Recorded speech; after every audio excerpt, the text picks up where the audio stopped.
Emma's birthday still comes clearly to me. Mom and Dad informed me I would be a big sister, and I was 5. They said it would be fantastic, that I would have a lifetime best friend. They'd omitted mentioning my additionally being invisible. Growing up in the Mitchell house meant early on that there was a definite hierarchy. Emma at the top, and me somewhere below the family dog. Paula is her name. Neither is it subtle. Mom would cook Emma's breakfast to order every morning. 2 sunny side-up eggs, bread sliced diagonally, exactly like my princess loves it, and toss me a box of cereal. Everywhere one might find the variations. Dad objected about the cost of braces for months when I required them. Emma needed them 2 years later as well, and suddenly money became nothing. Ben objected even when they delivered her the nice, clear ones I requested. While an MSc+ in math got her a celebration supper at her preferred restaurant, my straighters were greeted with unfocused nods. Another difficult point were birthday celebrations. Mine were little events, supermarket cake, some backyard buddies. Emma's, they were fully realized events including professional performers, bouncy houses, and homemade cakes.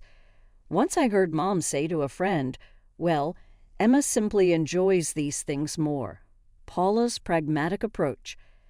Watching Emma change was the toughest part. She was a nice child first.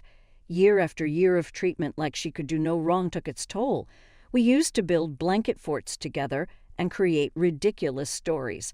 She would have developed exactly what you would have expected by middle school. She said, "Paula, where's my blue sweater?" as she rifled my closet without permission. "That's mine, Emma. Mom paid for it on my birthday." "Well, I have Jessica's party to prepare for." "Mom, Paula won't share." And naturally, "Paula, don't be self-serving. Allow your sister to borrow it." I discovered how to choose my battles, expect nothing, and find approval elsewhere. My haven turned out to be schools. Emma had 2 lines and was being praised for performing in the school play. I was quietly developing my escape plan, winning science competitions, and acing AP classes. Full scholarship, when my admission letter from State University arrived, I considered maybe, just maybe, they would be proud. Rather, Emma's vivid account of her 7th grade student council election campaign dominated supper that evening. "Mom, I got a full scholarship," I said, trying to interrupt at a rare silence. "That's great, honey. Tell us more about your campaign posters. Emma, sweetheart." I would count the minutes until I could go, even in those initial years of college, when I just returned for important holidays. Every visit was the same. Emma's successes occupied front stage, while my dean's list results and internship offers hardly justified review. I came to keep my visits brief and my expectations shorter. Every semester, the instant exams concluded, I would return to my dorm, where at least my successes were personal, and nobody would compare them to those of a younger sister's average performance. "Hey, remember me? This Facebook message would change my life. I'm in junior year at State. Mike Harrison attends Kennedy High. When you were a freshman, I was a senior." Of course, I thought of him, the charming debate team member who had never given me a second look back then. We began everyday conversations, exchanging memories from high school and college stories. Something connected between us. He was an engineer working back in our hometown. I returned home after college and found work as a project manager at Turner & Associates. First week back, Mike and I had coffee. That coffee became dinner. Dinner became dating. Before I knew it, we were apartment looking together. The only black cloud was my parents' ongoing apathy. Too preoccupied worrying about Emma's college experience, they hardly noticed my new job or relationship. "She's having such a difficult time adjusting," Mom would groan during our few phone chats. "Not everyone can simply breeze through college like you did." To offset everything, though, I had Mike's family. His sister Jenny became the sister I'd always wanted Emma to be, and his parents, Tom and Sarah, greeted me like the daughter they never had. Every week they came over for supper. They helped us arrange our apartment, and they really cared about my professional development. 2 years later, at our little wedding, Sarah exclaimed, "We're so proud of you both." Just close friends and relatives, Mike's parents' garden was the scene of a basic ceremony. Naturally, my parents arrived, but they spent much of the reception discussing Emma's summer internship. Perfect life seemed to be here. I was happily married, doing great at work, and at last part of a family that loved me. 2 years after the wedding, I became pregnant and felt as though things could not get much better. Mike appeared every bit the devoted father. Our son Lucas was born gorgeous and healthy. After Lucas turned 1, though, something happened. Mike withdrew, began working late, called off our Friday evenings. Though deep down I knew it was more, I tried to persuade myself it was just new parent worry. The confession arrived on Tuesday evenings very regularly. Mike strolled in looking as like he hadn't slept in days when I was feeding Lucas in his high chair. His voice quivering, he replied, "I need to tell you something. I have also met someone else. She goes as Rachel. I'm in love with her. She's a customer right now at work." The divorce was shockingly cordial and fast. Mike went to Colorado with Rachel, but he insisted on paying child support and substantial alimony. During our final conference, he remarked, "I may be a terrible husband, but I won't be a terrible father." After completing the final documents, I sat in the office of my attorney carrying Lucas close. He was too young at 2 years old to know why Daddy was not returning home. Mike's family proved to be my lifeline following the divorce.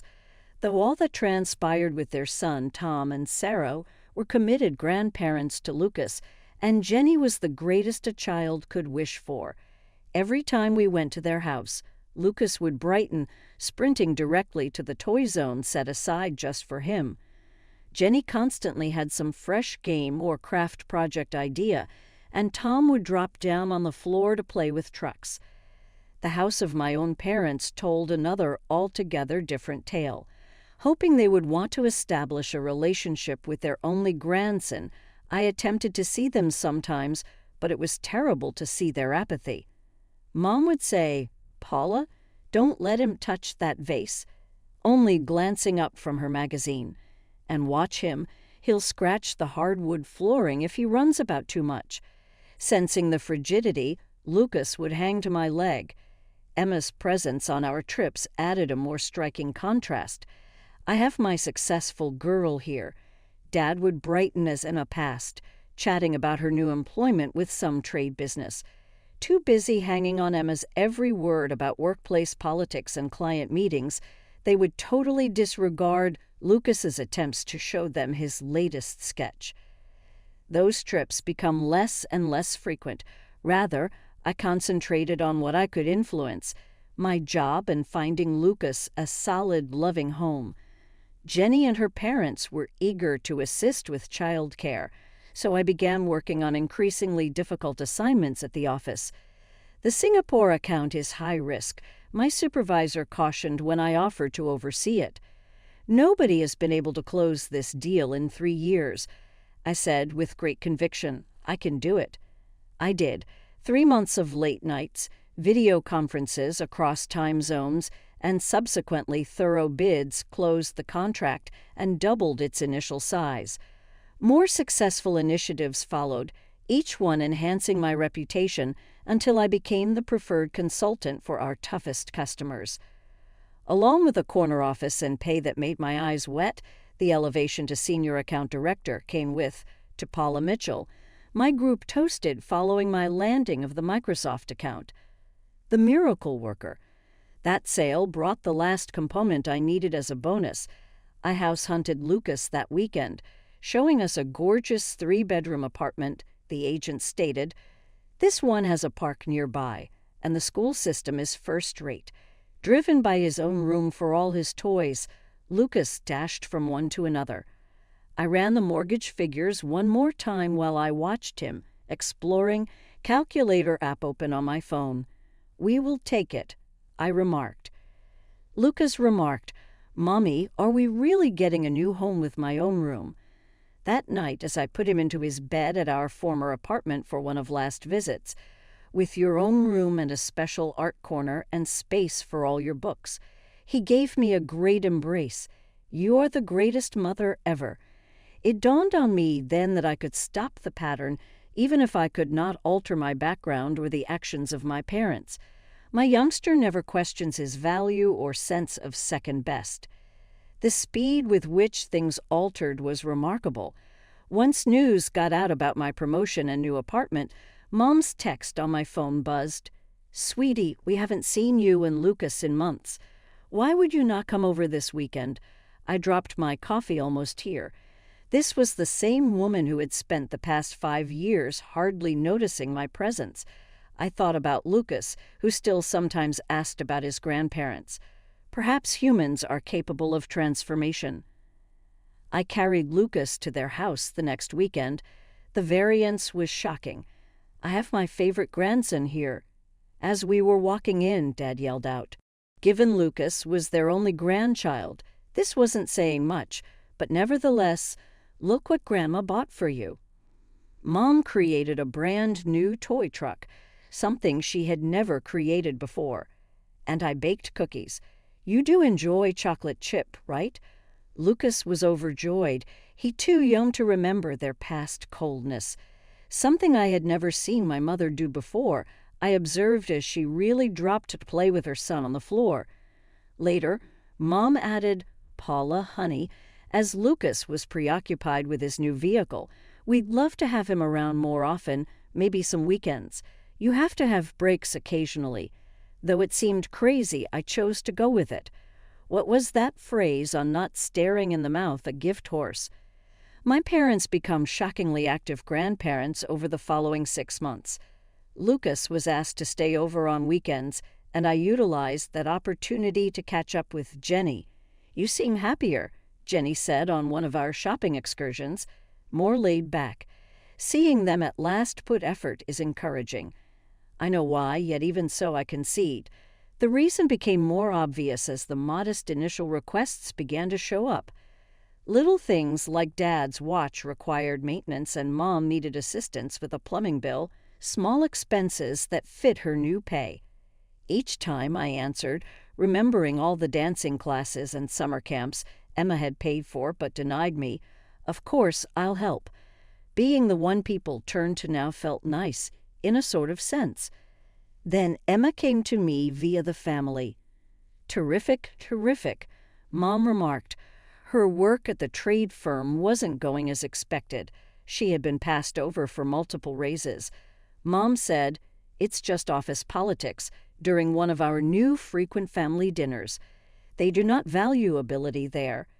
The demands for money expanded. New refrigerator, house repairs.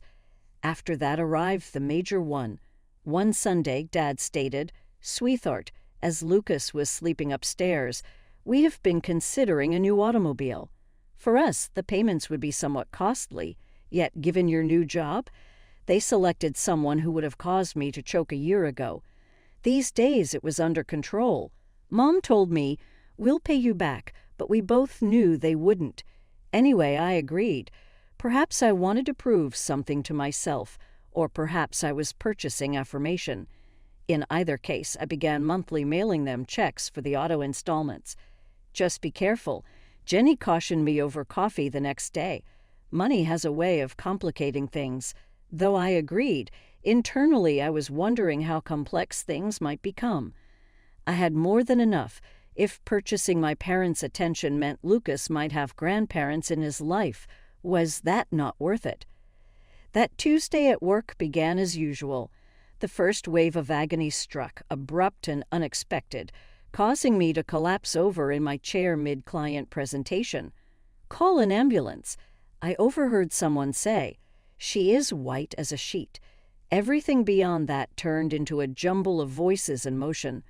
Arriving fast, the paramedics helped me onto a stretcher while I attempted to focus across the waves of agony. One among them mentioned classic appendicitis symptoms. We need her straight away to get to Memorial. One very distinct idea emerged through the fog of suffering. Lucas. He was to be collected from the school in 2 hours. The diagnosis was clear-cut and fast at the hospital. Your appendix has to be removed, the physician said. We already have an OR ready. You should stay at least 2 days following surgery. First, I have to make a call, I said. My son, the nurse, gave me my phone, and I shookily dialed Mum's number. She grabbed on the 4th ring. Mom, I whispered, attempting to keep my lad calm. I'm in the hospital right now. This is my appendix. They have to start right immediately. Would kindly pick up Lucas from his school. I'll need someone to check on him throughout a few days of recovery. One paused. Then, oh, honey, that's not doable. I'm getting ready for Emma's promotion celebration, and your dad is too.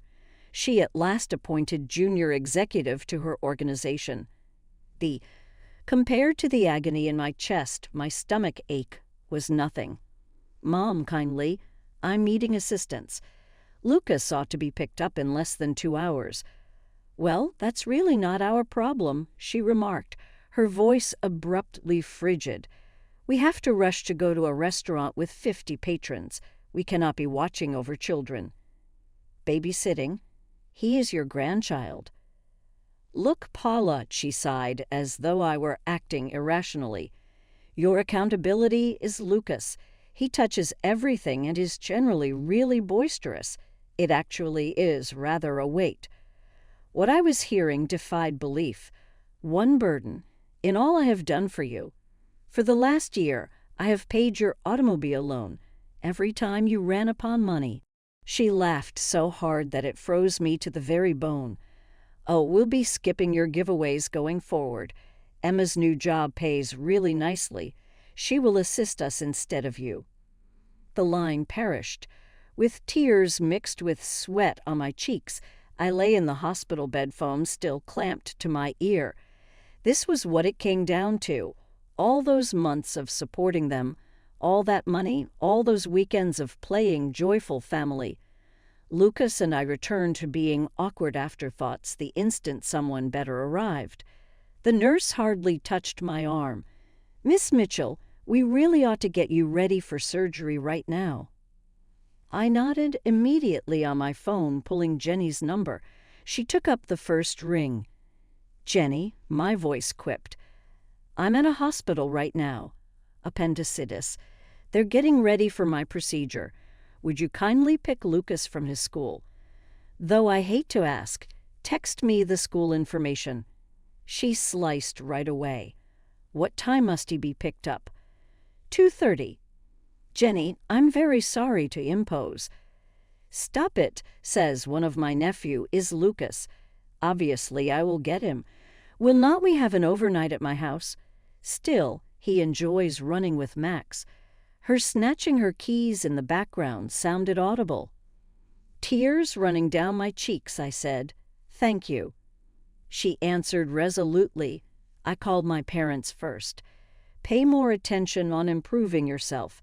With me, Lucas will be good, I guarantee." The next thing I recall was sleepy from anesthesia waking up in recovery. My first logical thought went to Lucas, but Jenny's text was already waiting. Lucas is really having a fun. We constructed a blanket fort and prepared pizza. Concern yourself with only becoming well. Over the following 2 days, she emailed pictures of Lucas playing with her dog, Max, helping her make cookies, nodding off among a stack of plush animals. Every one made my heart contract with thanks. Jenny drove me to her place when I was at last released. Running to me the instant I entered, Lucas stopped just short as he recalled I was ouchy. "Mommy, Aunt Jenny lets me help make breakfast every morning." Max slept in my blanket fort. Jenny promised to check in every day, stocked our refrigerator, and drove us home. The following 2 weeks passed in a haze of healing, Jenny bringing over food and keeping Lucas occupied when I needed rest. One evening, looking through Lucas's bedtime tale on social media, I came upon hundreds of pictures from Emma's promotion party, uploaded the same day I was in the hospital. Mom and Dad grinning triumphantly next Emma in her beautiful dress, champagne toasts, a complex cake. Everyone laughing and partying while I lie in a hospital bed. Their grandson disregarded as a weight. That evening, Lucas sleeping, I sat down at my computer. Initially, I stopped the automatic monthly transfer for their automobile payment to my parents' account. I blocked them on every social media network then.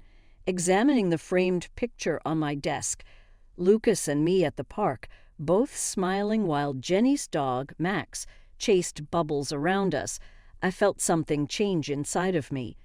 I had been attempting to pay my parents' affection with money and tolerance all these years. Real family, nevertheless, picks you up from the hospital. Real families create blanket forts with their children. Real families show up. 3 months later, life had settled into a harmonic pattern. Regular visitors to our house, Jenny and her parents kept our weekends full of barbecues, park trips, and movie evenings. My phone then called on a calm Sunday afternoon. On the screen, Mom's number displayed. I looked at it for a time, my palm hesitating above the decline option, then chose to respond. Paula. Mom's voice had that sugary sweet quality she usually employed when she wanted something. How are you, lovely? What does Mom want? A theater sigh.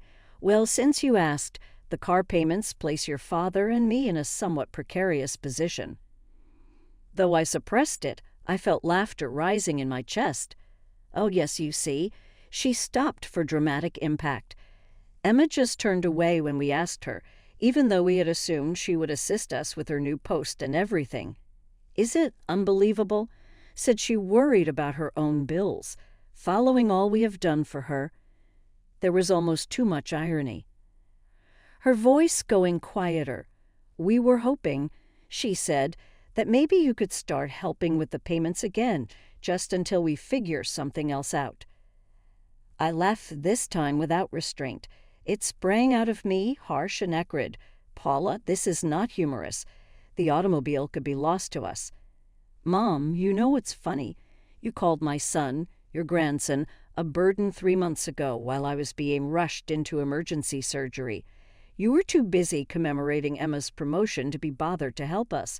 Emma, the same one who now refuses to pay you a cent. That day we were somewhat occupied. You understand how these incidents are. No, Mom. I know just exactly what it was. When I paid your bills, I helped. Lucas and I became inconvenient after you realized Emma might be your own ATM replacement. That's unfair.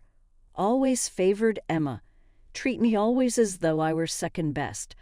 Always took my aid for granted until something better arrived. Paula, remember? You called my financial help handouts just before you dropped by me throughout my hospital stay. Well, guess what? The handouts are done here. I've tried to purchase your affection, but am done. I'm done seeing you treat my kid as like his expensive purses are less than Emma's. I'm simply done. But the car. I laughed once more to cut her off. This one is virtually free, lighter. Not my issue anymore. Hello, Mom. Goodbye. I blocked her number hanging up. I then followed the same guidelines with Dad. I could hear Lucas laughing in the garden playing with Jenny and Max through the open window. Real laughing is what I mean. Genuine affection. Actually family. The calls began to flood in waves, first from Mom's phone, then from Dad's. Their voicemails varied from emotional pleadings to aggressive demands when I didn't answer. The SNS messages were not much improved either. Please, Paula, we are your parents. You are acting somewhat selfishly here. You will cause us to lose the automobile. Every note verified that I had chosen the correct choice. Not one of them discussed Lucas. None showed sorrow for their treatment of us. It all revolved around them.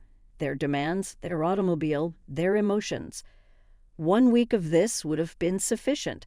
I totally banned their numbers, configured email filters to forward their communications directly to trash, and at last felt as like I could breathe once more. "You all right?" One Sunday afternoon, as we watched Lucas and Max race each other across her parents' yard, Jenny inquired. Tom was grilling while Sarah was arranging the patio table for our monthly family supper. "You know what? I truly am," I said, taking the offered lemonade. "I mainly feel free. I keep waiting to feel guilty or sad." She remarked, "You gave them more chances than they deserved," holding my hand. "Walk away sometimes the healthiest thing you can do." Mommy, see what Grandpa Tom showed me." Running over, Lucas happily displayed a new Frisbee skill. While Sarah yelled encouragement from the terrace, I saw Tom drop the grill to help Lucas hone his throw. Family should be folks who show up for hospital runs and school pickups in addition to the happy times. These days, I'm not sure if Emma at last volunteered to assist my parents or whether they still own a car. I'm not sure if they are still hosting lavish celebrations or bemoaning their least appreciative oldest daughter. I don't follow their social media. I don't question friends about them. I don't drive by their house while I'm in the area. Lucas never inquired about them after that day, what I know of. Youngsters are intuitive. They know who loves them really. His mother at last realized that love shouldn't come with restrictions. He has grandparents who never miss school plays, an aunt who constructs blanket forts with him, and another. Lucas brought a family tree project from school home last week. He had sketched Tom and Sarah straight next to me, accompanied by Jenny and Max. His father maintained a little branch of his own. Regular video conferences and holiday visits have kept things friendly there, but my parents and Emma seldom showed up on the paperwork. Seeing his work, he questioned, "Is this okay, Mommy?" Miss Johnson advised family trees typically have more people, but I told her these are the only ones we need. We surrounded the cake, real grins on every face. I posted his painting on the refrigerator right next to the picture from his previous birthday celebration. "It's perfect, darling," I said to him. Absolutely perfect. Sometimes the family you are born into is not the one you are supposed to have. Sometimes you have to let go of the people who ought to have loved you to create space for the real ones. Though it took me 32 years to grasp that lesson, I would say it was well worth the wait seeing Lucas grow up surrounded by true, pure love.